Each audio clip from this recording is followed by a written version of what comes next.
दोस्तों, मेरा नाम है कुमकुम बिनवाल। संसद का बजट सत्र शुरू हो चुका है। यकीन मानिए, ये जो सत्र है ना, ये इस सरकार के लिए इन 8 सालों का सबसे इंपॉर्टेंट, सबसे महत्वपूर्ण, लेकिन सबसे मुश्किल सत्र रहने वाला है। मोदी सरकार का ये आखिरी पूर्ण बजट है और अगले साल चुनाव में उसे जाना है। इस साल भी 9 राज्यों में चुनाव है। इसीलिए सरकार की पूरी कोशिश है कि इस बजट को चुनावी बजट बनाया जाए, लोक लुभावन बनाया जाए। लेकिन जिस बजट को बनाने में सरकार और वित्त मंत्री निर्मला सीतारमण पिछले 1 महीने से वक्त खपा रही हैं, काम कर रही हैं, उस बजट के आने से ठीक पहले सरकार 2 मोर्चों पर बुरी तरह से घिर गई है। एक तरफ सरकार अर्थव्यवस्था में अपने गुणगान गा रही थी कि अचानक आज ही IMF यानी कि इंटरनेशनल मॉनेटरी फंड की ओर से आ गई ये रिपोर्ट।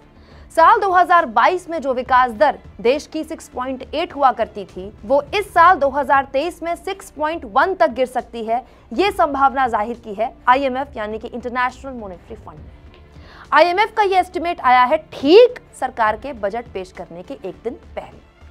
वहीं दूसरी ओर विपक्ष ने सरकार को बजट सत्र में महंगाई, बेरोजगारी, चीन, BBC की डॉक्यूमेंट्री सहित गौतम अडानी के मुद्दे पर घेरने की कमर कस ली है। बाकी मुद्दों को तो सरकार हैंडल कर लेगी, लेकिन सरकार का यह समझ नहीं आ रहा कि गौतम अडानी के मुद्दे पर वो विपक्ष को जवाब दे तो क्या दे। किस तरह से विपक्ष लगातार लामबंद हो रहा है, गोलबंद हो रहा है, और वो कौन से सवाल हैं जो विपक्ष सरकार से पूछेगा, देखिए। जिन लोगों ने अपनी बेटी की शादी के लिए LIC में पैसा लगाया, जिन लोगों ने अपना छोटा सा घर बनाने के लिए LIC में पैसा लगाया, जिन लोगों ने अपनी बीमारी के लिए और बुढ़ापे की पेंशन के लिए LIC में और SBI में अपने पैसे जमा किए, आज वो करोड़ों लोग चिंतित हैं, परेशान हैं, क्योंकि पिछले 4-5 दिनों से एक महाभ्रष्टाचार की चर्चा पूरे हिंदुस्तान में हो रही है। और वो चर्चा कोई और नहीं, नरेंद्र मोदी जी के सबसे करीबी मित्र अडानी के भ्रष्टाचार की चर्चा है। और ये भ्रष्टाचार क्या है? जिसकी वजह से देश के निवेशकों का 4.5 लाख करोड़ रुपए डूब गया।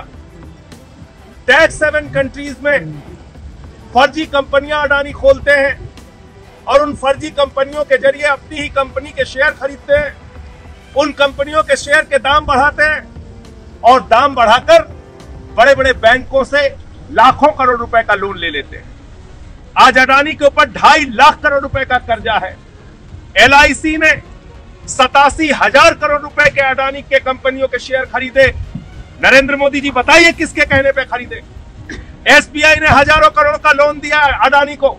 नरेंद्र मोदी जी सामने आइए और बताइए किसके कहने पे ये किया। आज देश के करोड़ों लोगों के दिमाग पर जो चिंता की लकीरें हैं, उसका जवाब प्रधानमंत्री नरेंद्र मोदी जी को देना चाहिए।